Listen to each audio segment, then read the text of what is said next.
इस्लामाबाद की एहतसाब अदालत में पेशी के मौके पर सहाफियों ने नवाज शरीफ से दरियाफ्त किया, राना मशहूद का बयान पार्टी पॉलिसी थी या कुछ और।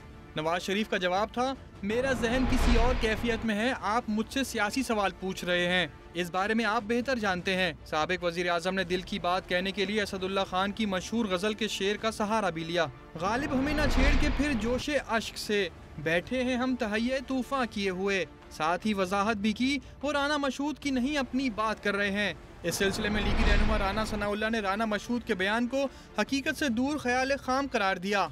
ख्याल खाम ही है, उसमें कोई हकीकत नहीं है और पार्टी ने उस बारे में जो वजाहत दी है उसे ही दुरुस्त तौर पे पाकिस्तान मुस्लिम लीग नून का मौका समझा। राना मशहूद ने गुज़िश्ता रोज एक टीवी चैनल को इंटरव्यू में कहा था कि इदारों के थिंक टैंक समझ चुके हैं कि मौजूदा हुक्मरान सिर्फ झूठ पर चलने वाले हैं, जबकि नून लीग की तर्जुमान मरीम औरंगजेब ने राना मशहूद के बयान पर हैरानगी का इजहार किया था।